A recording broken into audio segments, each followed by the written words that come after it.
Hello, I'm Josh Hallam, and you are listening to Just Films and That. This is the podcast where we celebrate films we think are underrated, underseen, or we just wanted to talk about them. This week's film is Venom, so let's see what we think. So, Alice. Yes, Josh. Venom. Just 35 minutes of yeah. So you liked it then? We're talking about Venom, the film Venom, starring Venom. It's from 2018, so spoiler warning if you've not seen it. Alice, you picked this one. Really interested to know this week, actually, to be honest with this one. Was not expecting it, was right out of left field. Oh, cool. I'm glad I can still surprise you. Not a sequel, that's a surprise in itself. What is Venom about, and why did you pick Venom? And I'm going to stop doing it there because my vocal cords are going. I love it, though. It's so catchy. So Venom is a Marvel character who, in some form or another, usually appears alongside Spider-Man as the main villain. He is a symbiote, which is like a sentient alien gunge thing, and was found on a comet along with a few other symbiotes and brought to Earth by a billionaire who's interested in space exploration. Sound familiar? The symbiote's mission is to invade Earth, but they can't survive here without a suitable living host. So eventually, through various circumstances and hijinks, Venom infects a journalist called Eddie Brock, played by Tom Hardy. They have some top bants, and eventually Venom decides that he quite likes it on Earth and doesn't want to destroy it. It also helps that Eddie is a perfect match for Venom, so there's a good chance that he'll live for a reasonably long time, whereas if a symbiote infects a non-compatible host, they die, so it can be quite quickly. It can take a few weeks or so. The reason I picked it is that I do think this is underrated. People were not very nice about this film when it came out. I can definitely see the flaws, and I imagine if you are, if you're a committed Marvel fan and a committed Spider-Man fan, then maybe there are some issues with it. But I think actually there's quite a lot to like about it. So, Josh, had you seen Venom? So I had seen it before. I remember being thoroughly underwhelmed. Not hating it, just it's okay. Right. Yeah. Oh, interesting. So that's what I've got to change your mind. So before we go on, I will obviously say, A, spoilers for Venom, and B, we'll probably spoil some of the MCU films as well. Oh, yeah. Particularly the more recent Spider-Man film, if you've not seen it. So I had seen it before, and I was underwhelmed, but I was really interested to watch it again because I did think that was probably why you picked it, because I do remember that this was not critically well received when it came out. It was pretty panned. But it did do really well financially. I think it cracked $1 billion. I think nice. It's nice one of the Tom.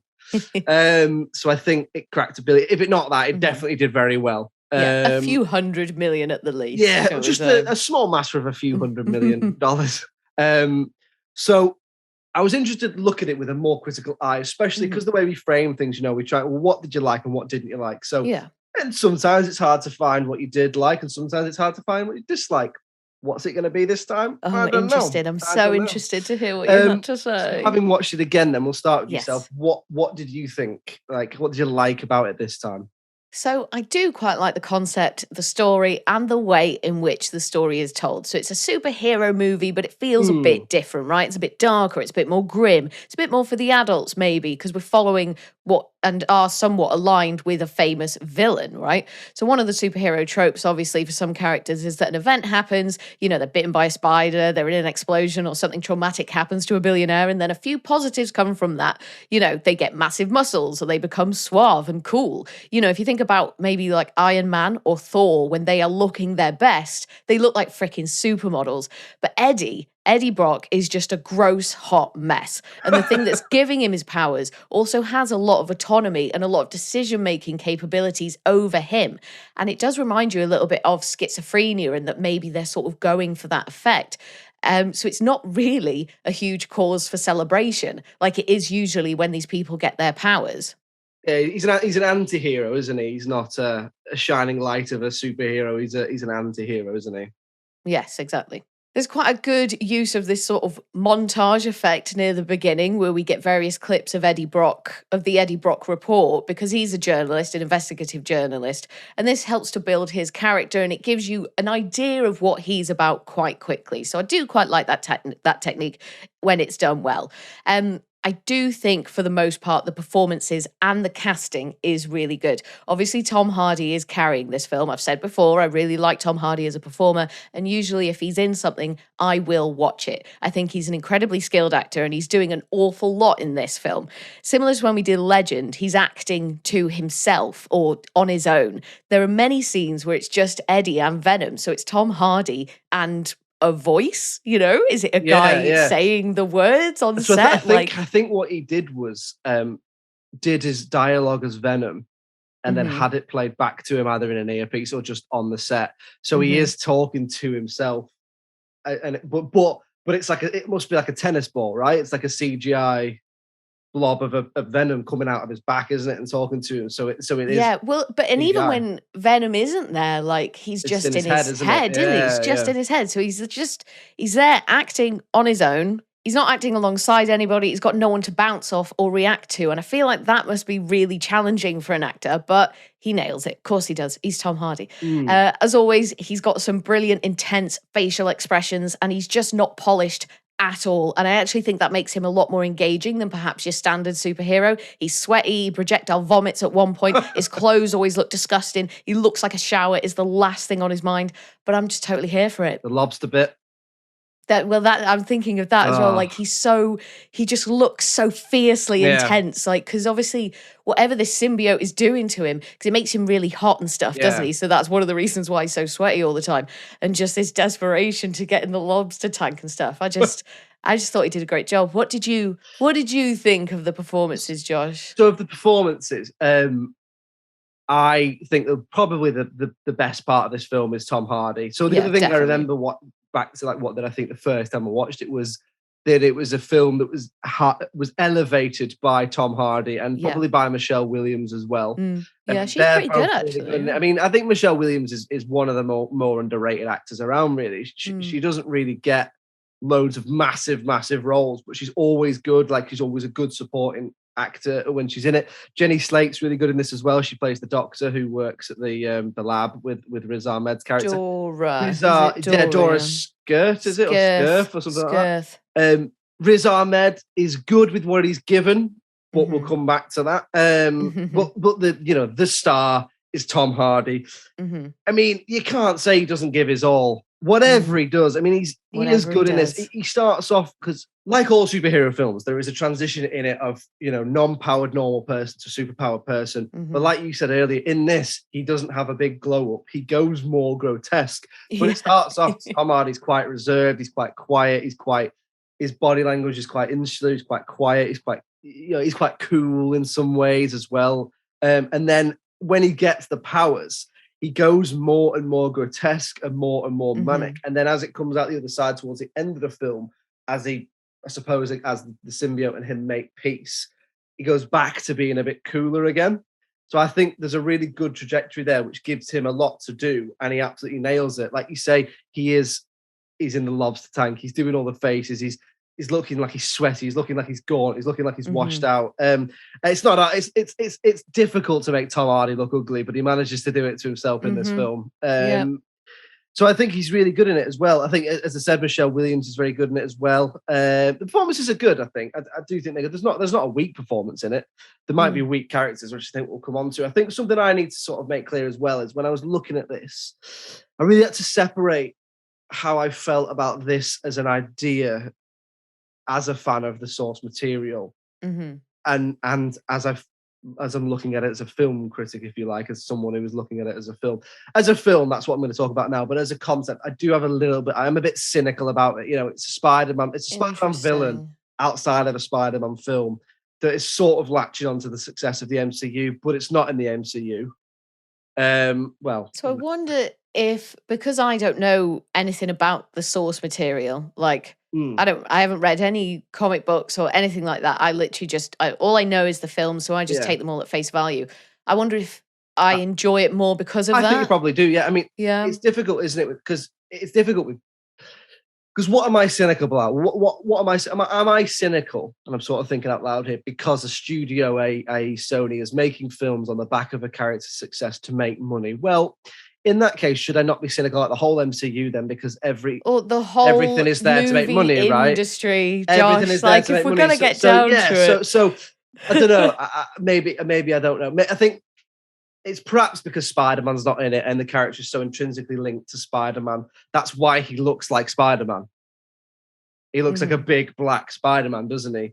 And the whole thing is, well, that's in the comics. I'm sure anyone who knows the comics will know what I mean when I talk about that. So, as a film, I think there was things to like in there this time around. There was. You dug deep and you found them. No, the performances are one thing, but something else I wanted to mention was I enjoyed some of the different uses of genre in there. There was a lot more horror than I remember. There was a lot more horror than I remembered. It's quite funny in places as well. There is a good chemistry kind of funny, isn't it? Yeah. Between Eddie and Venom as it goes on. Mate, I've nearly got that written down word for word in my notes. Yeah. So there's that, and there are some good action scenes in it. The scene where he's running away and he's on his bike, it's a good comic book action scene. It's no Arnold Schwarzenegger riding a horse through a hotel. What is? But I'll take True it. Lies. But, so what else did you like about it? So I'm definitely interested to know what you had to say about Riz Ahmed later on, but I actually thought he did a great job as Carlton Drake. So he's obviously the main villain. He's the guy who brought the symbiotes to Earth and has been experimenting with them and these human hosts. And he just looks manic, like a man possessed. Even before he gets infected himself with a symbiote called Riot, he's got serious crazy eyes, like he's lusting after power and chaos. And it felt like you could feel his energy emanating through the screen. And I thought he gave quite a powerful performance, and I enjoyed him as the villain. And like you touched on then, Eddie's relationship with Venom. So I like how they interact with one another. It's funny sometimes. And the thing is, Venom looks horrifying, aesthetically. Yeah. Like if I just saw a photo of him or a still from the film without context, I would shit myself. Like I'm sure I told you about the Darth Maul guy from Insidious with the red and black face. I see his face and I just get absolutely terrified. And I reckon if I saw Venom's face and had no additional context, I would feel the same way, because he just looks so scary. But then attaching him to Eddie and making him the way that he is, it kind of puts you on his side, which is interesting, and you are aligned with this, what has previously been considered a villain. So I thought that was quite interesting. Yeah. What did you think? So one of the things I liked about it as well was the look of it. I think there's some really good comic book shots in there. There are shots where it looks like a comic book panel. So for example, when he's flying through the air on his bike and he grabs it with the venom tendrils, or when he's on top of a tree, and there's some really good shots in there that look like they're straight out of a comic book. What did you think of the look of the film? I did quite like it, and I do feel it was a little bit different. Like you can sort of tell that it's not in the MCU. Yeah, it's not like they've wash. all got a wash to it, hasn't it? Well, it's not all clean. of them, but a lot of them set. The ones set, let's say the ones set on Earth always do. Yeah, they have that wash to them. But yeah, no, I thought it looked really great. Yeah, and it just feels, I don't want to say noir. I wonder if that's giving it a bit too much credit, but like it's pretty dark and it's pretty dank, and a lot of the time it's pretty grim. Like even just in Eddie's apartment, like it's just a shithole, isn't it? And I just quite liked that it ain't glamorous, and it's just not. It's not this kind of version of superhero. Like, I know I keep saying superheroes. I know technically he's not like a hero or whatever, but it's just for simplicity. It was something a little bit different. It reminded me a little bit more of some of the grittier DC stuff as opposed to some of the Marvel stuff. So I'm getting that you've got quite a lot that you like about this film. I've pretty much exhausted my points. Yeah. What else do you like? There's only really two more things to touch on, because although I think this film is underrated, doesn't necessarily mean I think it's a fantastic film. That's what we're all about. That's what we're all about. So from a technical point of view, so you touched on it a little bit there, I do think it's shot pretty well and it is fairly well edited. And the CGI around Venom, I think, is quite good. Like when it's sort of half him and half Eddie, or when he comes out, or when Eddie kind of becomes him fully and he's completely enveloped in this black sludginess. I think all that CGI is quite good. And just one last thing, and this was originally in my dislikes, so I'll see what you have to say about this, see if you sort of picked up on it as well. It was originally in my dislikes. Yeah, because I revisited it because I needed to know the exact details of it to make my point, but it actually turned out to be much more clever than I'd originally thought. So Eddie seemingly gets fired from his job as an investigative journalist for asking questions to Carlton Drake when they first meet. So he's asking him about the rumors that people are dying in his experiments. And at first I was like, surely he hasn't just been fired from his job as an investigative journalist for investigating, right? For doing his job, basically. Exactly. And I was like, well, that's a bit weird. But then when I went back to it, when Eddie's getting pulled away by security, he says, wait, I'm not finished. And then Carlton Drake says, oh, yes, you are.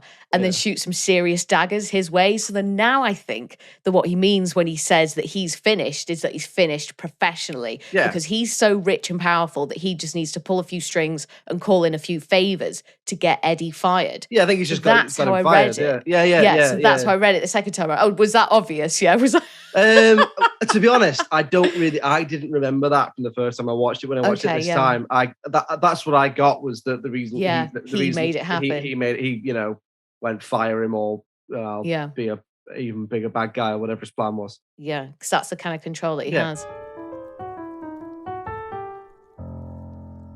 Okay, so let's move on then to talking about things that we didn't like about the film or that we would perhaps change. Is there anything that you didn't like or that you would change about Venom? So the main thing that I disliked about this film, and it's not even like one particular thing, it's a few things that I guess all fall into the same category. So it's some of the scenarios and plot points that just kind of made me think, well, if you change that a bit, it would be a lot more powerful or would make a lot more sense. The main one that I didn't really like is how Eddie Brock managed to get into the Life Foundation lab. So obviously he needs to get infected, so we need him to be near a symbiote. So he's got to get in the lab somehow. Fine, I get it. But I find the fact that Dora Skirth, one of Drake's scientists who you mentioned before, just wanders into the corner shop that Eddie goes to find him and tell him everything. I found all that a bit hollow and a bit forced. We've already established, a little bit, but we've already established that Drake is doing experiments on vulnerable people. And we've seen Eddie be on friendly terms with a homeless woman who then does actually go missing. And turns out she was one of the people getting experimented on, I think. And I feel like it would have been much more engaging and much more exciting if he'd have started snooping around himself, right? So like if he realized that his homeless friend is missing, maybe she mentioned to someone, either the shopkeeper or to him at some point, that she was going to go and do these experiments to get some money. And then Eddie starts putting two and two together, and then he approaches Skirth, and then that's how he gets in. Or even the owner of the shop, so Mrs. Chen, we established that she quite possibly is having financial trouble because we see a thug threatening her for protection money. So maybe she needs to go and be in an experiment and get infected with a symbiote. And it just feels like there was a real missed opportunity here to give Eddie more of an emotional attachment to the situation. Like, he gets fired. And it's like then he just gives up. And it's just, oh, whatever. And then it's not until Skirth finds him in that convenience store or whatever it is that he gets back involved. And I'm like, but your homeless friend has gone missing. There's the thread, right? There's the thing to follow. Like the first bit of investigating he does do, he gets fired for, and then here's a real opportunity. You know, he could be like the disgruntled employee, like, oh, I've been fired, so I'm going to look even further. And he doesn't. It's a bit two-dimensional. It's a bit lazy. It's a bit, and I read this in some of the reviews that weren't so friendly about the film, but they're in a rush to get to certain points in the film, right? We're in a rush to get Venom hooked to Eddie. And I just, like, for me, it just felt so obvious. I was like, you could have done so much more with that. So I touched on Mrs. Chen then. So she's the owner of this, this convenience store, a news agent, as we would call it here in England. Over on this side of the pond. Yes, indeed. And there's a moment where, so a thug is like threatening her for money. And as like it's like protection money, isn't it? Yeah, it's like, No. But what, protection from him? It's like, pay me or I'll beat you up sort of thing. And that whole interaction just felt so forced. and the situation, all the dialogue in that situation sounded like they were reading off a script, and I felt like it really stuck out like a sore thumb as a scene. Now, obviously, it's a moment that we need to see happen because Eddie is, hiding behind a shelf and he's showing his cowardice and showing, like you said before, he's a bit more quiet, like he doesn't get as involved. So then later on, we need to see Venom biting the thug's head off because it's like, he got his redemption or whatever. Yeah, it's just sowing seeds, isn't it, for a payoff later on, really. And it just felt super forced and just really shoehorned in there. So that's my main issue, right? Is the script. I don't think the script is great. I think there's a bit of exposition dumping at the beginning. There's a lot at the beginning that's just sort of seems to be there to make Eddie look good or cool. There's a whole conversation about with the homeless lady where he's given her money and stuff, and it seems to just be in there. A, to establish her for later on, but you don't really get any emotional attachment to it. And B, to show him being a good guy and he's a hero. Yeah. And I'm not sure that we need that because, and then I think that leads into, I'm not too sure what they want Venom to be. They obviously want Venom to carry this film. And so therefore they can't make him a villain all the way through, especially considered they want to keep it so a wider cinema audience can go and see it. We've got to relate to him, haven't we? Yeah. But they've got to make him this anti-hero, but they sort of can't decide, how anti-hero are you going to go, or is he just a hero except he eats people, but he only eats bad guys? And it's like they can't... Like Dexter rules. And they can't quite decide. And it really shows for me, and this is what I was saying earlier, it really shows with the villain, right? You've got Riz Ahmed, arguably one of the finest actors around at the moment. I love Riz Ahmed. I think he's brilliant. And he isn't given much to do in this outside of your stereotype villain bullshit, basically. It's a bit stereotypical. He even does like in these ones where villains are seeing some heinous act and they always go, have you ever heard what happened in the Bible when this character said to this character? Right. There's that, or there's like, or the other villain monologue that they always do is like, in ancient Roman times, when a man disagreed with when another does he man. do that? They put a long-haired guy into it, trials, and he kills him, and he does a whole monologue about Abraham and Jacob in the Bible. Oh my God, and it's such cliche villain bollocks to have them being like, in ancient Egyptian times, if one man saw another man's wife, he would. It's always the same. Isn't it though? It's always the same monologue of like, it always like, they believe this meteorite came from a, it's like, and I just think, develop your characters. Don't just have them saying villainous shit. What is his motivation? It's like 2 hours long. Yeah. Come on, guys. What is Carlton Drake's motivation apart from, okay, so he's obsessed live forever, I think. So he's obsessed with space travel, or he's obsessed with immortality, but why? And don't get me wrong, he is as developed as some of the poorer MCU and DC villains. It's a problem in general, I think, with writing comic book villains. Because you either go world-ending Thanos level, or you go, they just sort of want to do this one thing. And sometimes, if there's the stakes are up here and it's Thanos and I want to wipe off half of life, then it's quite easy to write that idea that Thanos has. And I know it's an MCU villain, but that idea of, well, it's fair. It's fair. If I click my fingers, then resources will be better used because, okay, I could double the resources, but whatever. Let's not get into the logistics of a fake of a fake villain. So I think it's quite difficult to write that lower level villain, which is why a lot of the time you end up with the villain is another version of the hero. So it's like he's Iron Man, so his villain's just someone else who's got the same powers. Because when I used to watch the Flash TV series, every villain was another version of the Flash. Yeah, reverse Flash. Yeah, because it's the only way that they can compete with each other. And it's the only way you can have stakes. But there must be a way, and I don't know, I'm no genius, but there must be a way to make you look at Carlton Drake and be like, right, why do I hate this guy? And why is he our villain? Give me more. Yeah, as Britney Spears sang. Give me. So I think he's a bit cliched. I think they wasted Riz Ahmed. And then that all builds up to my next issue, which is the ending is just a big CGI blob fight. And I don't mind big CGI battles, but why did they make him look the same as Venom? In some bits, Riot looks more like the comic book Venom than Venom. Right. Oh dear. So, and I get, if that's what he looks like in the comics, if they're both black, then fine. But I do think, well, you could have made him a different color or put a different pattern on him.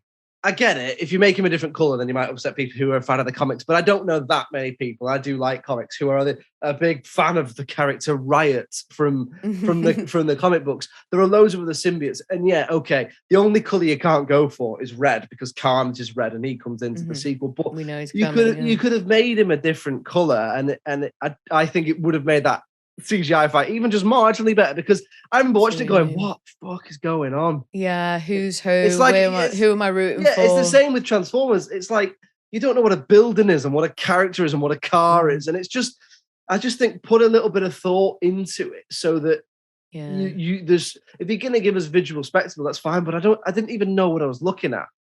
So that was a bit of a letdown for me. So is there anything else for you? Anything that you particularly didn't like? Just a couple more things. I mean, first of all, I totally appreciate what you just said then, and I'm totally down with that. And I think you articulated some things that I hadn't considered before, but definitely do make sense.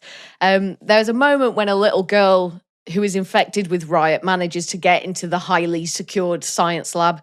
And I don't really think it's properly explained how she gets in there. No. It's the middle of the night. I know there was a school trip in there earlier, but I even think that was 6 months ago in the timeline. Eddie's girlfriend or ex-girlfriend, Anne, at one point describes something as being like Venom's kryptonite.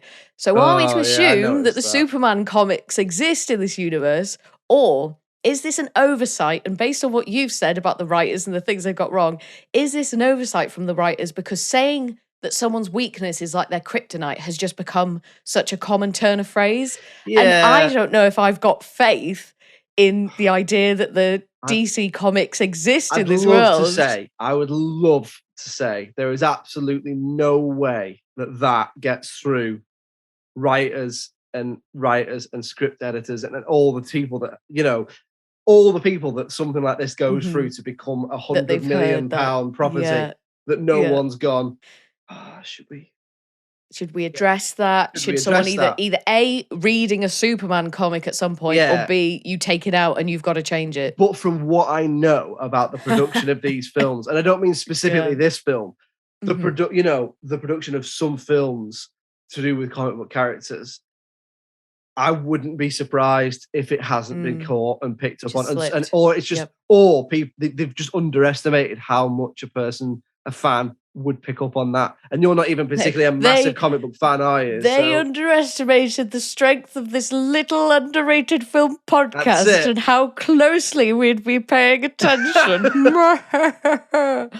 And then just finally, I thought some of the CGI away from Venom was pretty shitty and looked a bit outdated. I think the moment, I know you said before, it's a good action sequence when he's on the motorbike and stuff, but the CGI around that, when he's driving through the city, it looks like it's from about 15 years ago. Yeah. And I thought that was interesting because Venom himself looks great, but then a lot of the things around him just doesn't. Okay, so let's move on then to talking about the critical reception. Now, I haven't seen the critical reception because obviously you picked it. And I have it in front of me. So if you were going to hazard a guess, I'm nervous, Josh. I reckon you're going to lowball this. Go on. What would you give Venom? What do you reckon it got? What would I give it? It is a solid. I've gone in quite hard on the dislikes. I think it is a decent-ish film, elevated by Tom Hardy's performance. If it wasn't him, it probably wouldn't be as good. And there are some issues with it. For me, it's probably a solid 5. Okay. It's probably it's a middle of the road, halfway up, halfway down. Yeah, it's not bad. And if you said it high 5 or low 5, I'd say on the higher side of 5. Rather than a middle 5 or a high 4 or something like that. However, I know that it didn't do well with the critics. I do know that, so I think it's probably going to be one of those where the critics have really gone in on it and the audience maybe level it out a little bit. So let's say 4. Okay. All right then. 10. So at the time of recording, on IMDb, it got 6.6. Over on Rotten Tomatoes, the audience gave it 81%. Wow. Don't mind it, the audience. And then the critics gave it 30%. Right, I mean... which I thought was a little bit tight, and that is the main reason why I picked it. And the critics' consensus is, and I imagine you'd probably agree with this, but correct me if I'm wrong, it says Venom's first standalone movie turns out to be like the comics character in all the wrong ways. Chaotic, noisy, and in desperate need of a stronger attachment to Spider-Man. So witty, aren't they? They're just... Well, and I think that the thing for me, and I know I said it before, is because I don't know the comics. I don't know what Venom's attachment to Spider-Man is. I don't know about the, interactions they've had with one another. So it doesn't mean anything to me. You've got to look at this as a film in itself. The fact that, okay, I am a bit cynical about the creation of this film outside of Spider-Man, but the fact is they made it. So your job is to review it as a film. So in that case, what did you think of it as a film? Well, we've talked about that. So I think for me, there are flaws to it. I'd say the audience score is high, but it's pretty high. That is high, isn't it? If we're talking about the critical reception, which is ultimately what deems it for us underrated, then it's underrated. It's quite highly underrated, actually. Three. I think 30 is harsh. The IMDb score, like that 6.6, for me, that's maybe about where I'd put it. I was surprised at how high the audience score is, but yeah, that critic score is just a little bit too mean to me. Tom Hardy is doing his thing. He's carrying this film. He's doing such a great job, as always, acting on his own, being disgusting. And I thought he was great. And I think he deserves a lot higher than a 30%. So there we go. Venom sort of maybe slightly surprisingly slides its way into the underrated vault. Are you happy with that one, Alice? I am happy with that one. I think, not a perfect film, but not 30% Not 30% bad. That's the whole thing. In our opinion. Anyway, moving on. And to next week, Josh, what are we going to be watching? So I thought it was about time we did another listener suggestion. The last one being... I love these. Of course, your dad. Oh, yeah. I've been in touch with my dad. And he didn't suggest any good films. So I took to Twitter, and we've had a suggestion from Daniel Perrin on Twitter, who suggested that we should cover Submarine. Submarine. So next week we will be watching a nautical themed film, not unlike Speed 2. I have high hopes for this one. Yes, so join us next week when we're going to be talking about another listener suggestion, which is Submarine. In the meantime, if you'd like to get in touch with us, it's filmsandthatpod@gmail.com. We're on all the social medias. It's just Films and That Pod on Twitter, Instagram, TikTok, Facebook, etc. Alice, we're also on the TV. We are indeed. We are on the local TV network every Friday from 6 p.m. So if you live in Birmingham, Bristol, Leeds, Liverpool, or the northeast of England, you can find us on Channel 7 on Freeview. Or if you live in North Wales or South Wales, you can find us on Channel 8 on Freeview. We're also on Channel 195 on Sky, and that's everywhere in the UK, I think, you lucky dog. So that's every Friday night from 6 p.m. All over the gaff. All over the place. Like Venom. Because it get everywhere. Venom. So, yes, thank you very much for listening to this episode. And thank you very much for joining me as ever, Alice. Next week, we'll be talking about Submarine. And it's goodbye from me. Cheerio. Bye.